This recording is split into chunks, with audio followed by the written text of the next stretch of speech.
بسم الله الرحمن الرحیم. الحمد لله و صلاة و سلام علی حبیبی و مولای رسول الله و علی آله و صحبه و من والاه. عزیزان، برخی از مفاهیم بسیار اشتباه است که به خورد ما میدند و ما هم بدون توجه با یک سادگی و یک به صورت بسیار ابلهانه اون رو قبولش میکنیم و بهش هم بسیار افتخار میکنیم که ما حرف درستی میزنیم، گرچه که اون حرف بسیار بچگانه، بسیار ناعاقلانه و ابلهانه میتونه باشه. اینی که به اصطلاح میگن زندگی بچه کمتر زندگی بهتر، یه دروغ است که به خورد ما دادن، ما هم باورش کردیم. در واقع اینطوری هست که هرچه بچه بیشتر زندگی بهتر. تصور کنید اون خیلی از خانواده ها میان زندگیشون رو به هم میریزن. چرا؟ چون آقا بچه میخواد، خانم نمیخواد، خانم بچه میخواد، آقا نمیخواد، دعوا و مرافع و اینا، در حالی که مصدر سعادتشون همین بچه است. میان بهانه ها میارن، آقا یه بچه رو میشه تربیت کرد، 10 تا رو نه. این دروغ رو کی باز به ما گفته؟ عزیز من، وقتی شما یه بچه رو تربیت میکنید، شما 2 نفرید، یه بچه رو میخواید تربیت کنید، براتون خیلی زحمت داره، چون که شما از یه نسل هستید، بچه‌تون یه نسل دیگه. تربیت بچه اول بله خیلی سخته. بچه دوم که میاد 50% مسئله حل است. شما زحمت اول رو کشیدید، با بچه اول کار کردید، الان 50% تربیت با شما دوتاست، پدر و مادر. 50% تربیت رو برادر یا خواهر بزرگتر داره انجام میده، اونی که شما ساختیدش.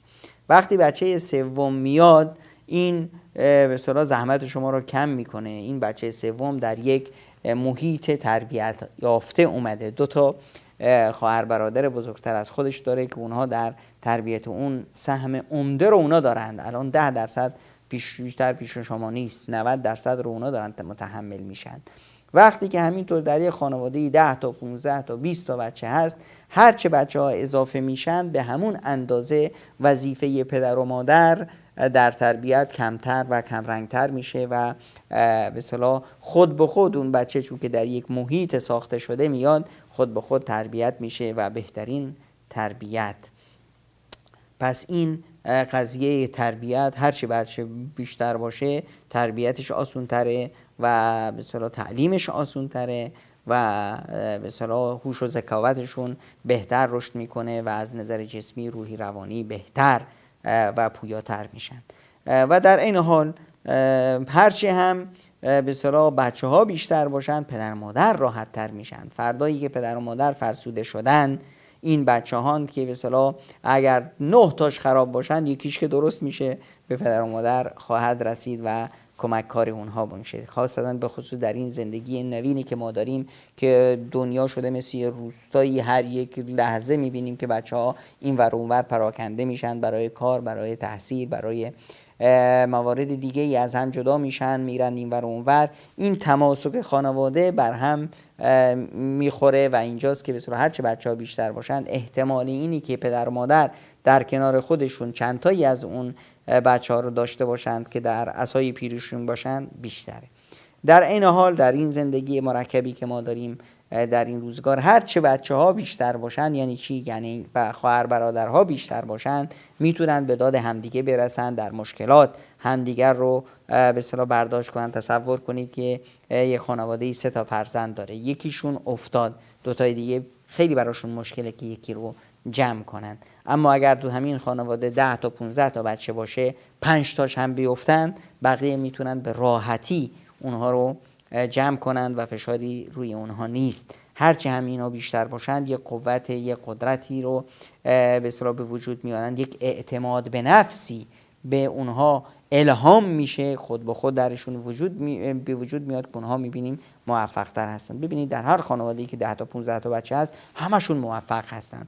برای چی؟ برای اینکه وقتی که به اصطلاح یکیشون میخواد یک کاری رو بکنه، یک پروسه‌ای رو بکنه، حد اکثر حالت شکستی که تصور میکنه، میبینه که من شکست میخورم، برمیگردم به چی؟ به جای صفری که در اونجا 10 تا بازوی دیگه، 15 تا خواهر برادر دارم که میتونن به من کمک کنن و از اون به اصطلاح شکست من رو بالا بکشند. به همین صورت در حالی که مثلا در خانواده‌ای که تعداد فرزندان کم هست، اونجا اعتماد به نفس فرزندان، ترس و واهمه از ساختن آینده، ترس و واهمه از شکست درشون زیاد میشه و چون این ترس و واهمه شکست بر اونها غالب میشه، توانمندی های اونها افت میکنه و خواه‌ناخواه شکست میخورن. پس هرچه بچه بیشتر باشه زندگی آسان‌تر هست. واسه همینه که پیامبر اکرم صلی الله علیه و سلم به ما توصیه کردن تزوجوا الودود الولود، ازدواج کنید همیشه با خانم مهربونه که به اصطلاح بچه زیاد میاره. ببینید در هر خانواده‌ای که بچه زیاد هست، مادرهایی که زیاد فرزند آوردن، پس این دخترها غالباً اینه که به اصطلاح هم مثل مادرشون زیاد میتونن بچه بیارن. از این خانواده‌ها ازدواج کنید.